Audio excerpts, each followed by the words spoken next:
Gavin spoke today in a hot session about basically going hard on treatment versus taking a more stepwise approach, escalation approach, and I would like him to summarize the key takeaways from that. Yeah, so the underlying concept is that we have different tiers of MS therapies. So we have tier 1, tier 2, tier 3. And so a lot of neurologists make the decision that their patients have to walk through tier 1, tier 2, tier 3, and that often takes years. I mean, there was a presentation just showing you that the average time to get to the second level is close to 3 years. And MS, if it's active, is causing lots of damage in that time. And so I was making the argument that people with multiple sclerosis should be offered the opportunity to go to tier 3 immediately, what's called flipping the pyramid, offering them the most efficacious therapies first line. And we have that available in the UK, for example. We have ocrelizumab, alemtuzumab. These are high efficacy drugs first line, and natalizumab in a small subgroup of patients.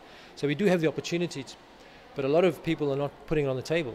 They're kind of saying, let's keep that in reserve. And I'm saying, no, we shouldn't keep it in reserve. People need to know that this is an option and they should choose it if they want.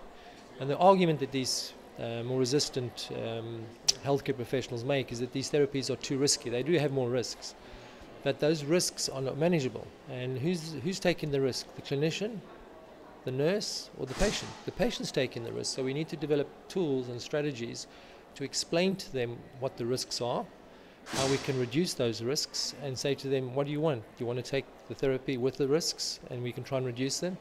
And so that they should be able to make the decision themselves.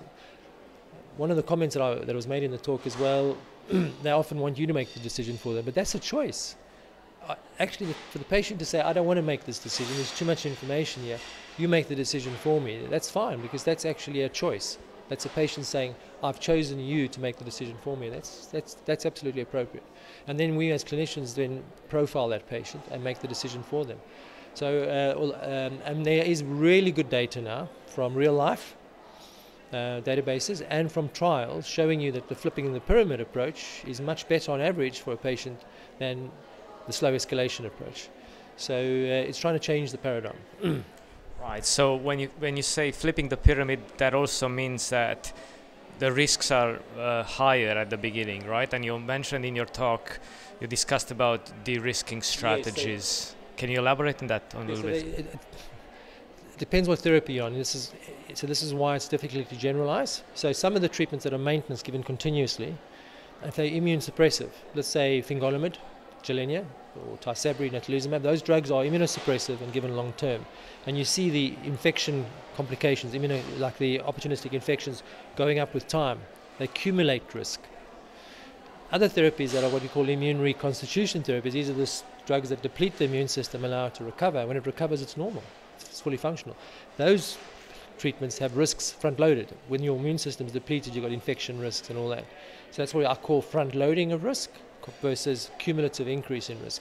And it's unique to the individual drugs. So you have to know each drug therapy, and it's impossible for me to tell you about all the risks, but almost all drugs have de-risking strategies around some of the main adverse events. And the one that's the most successful, in my opinion, is de-risking PML. So we know that the viral infection of the brain called progressive multifocal leukoencephalopathy is due to this virus called the JC virus. It's named after not Jesus Christ. The first patient that got it was called John Cunningham, so it's called the John Cunningham virus. People who don't have the virus are at very low risk. Okay? And if you do have the virus and you've got antibodies to the virus, the level of antibodies predicts risk, and also the length of time on the drug predicts risk. And so there's ways of risk profiling and getting people that are high risk off the therapy, and or monitoring them for PML and stopping the drug quickly. There are a whole lot of things, and it's working. We've got data now showing that the incidence of PML is plateauing off, probably going down, and it's particularly in the most recent cohorts studied, it's going down. So that's very reassuring.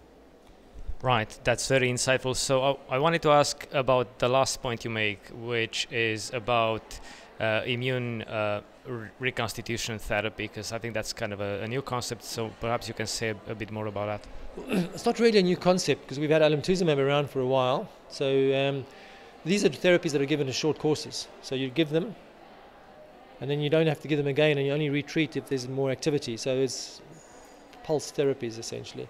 And so the ones that we use are alemtuzumab, mitoxantrone used to be used, we don't use it anymore. It was also given as pulse and nothing.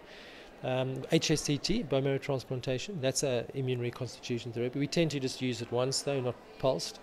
Although in some parts of the world I've heard patients having a second and a third cycle of HSCT.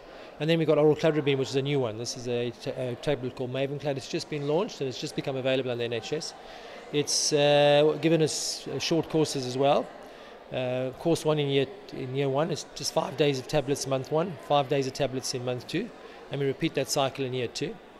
And then people don't get any other therapy unless their disease activity comes back. And so a significant number of people who have the immune reconstitution therapies go into long-term remission, and that's the exciting thing. And how long that remission lasts, I don't know.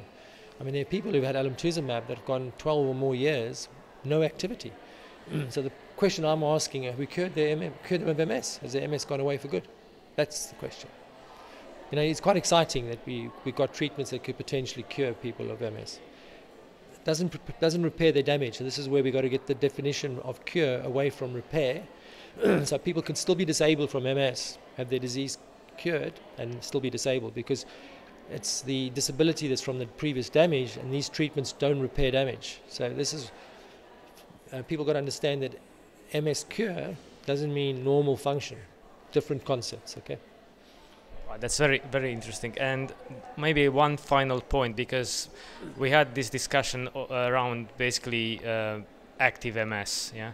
So normally, how do you draw the line between patient who has MS but not active MS? Yeah. So active MS is based really on the criteria we use for recruitment in the trials. So active MS usually refers to the last 2 years, and people have to have relapses, clinical relapses, or evidence of MRI activity. Usually in the last the MRI is usually based in the last 12 months. So either new lesions or lesions that are enhancing them. When you get given that contrast agent, gadolinium, leaks into and you can see that the lesions are inflamed. So it's relapses in the last 2 years and MRI activity in the last 12 months. And so that's kind of how NICE and the NHS England define it. So if you've got no activity, in other words, you've been relapse free and your MRI have been quiet for the last 2 years, your disease is inactive, and therefore you wouldn't be eligible for treatments. And some of those people who are inactive remain like that for years, decades. And so you wouldn't treat those people because you wouldn't want to expose them to the risks of these therapies unless their disease needed to be treated. So it's important to understand that.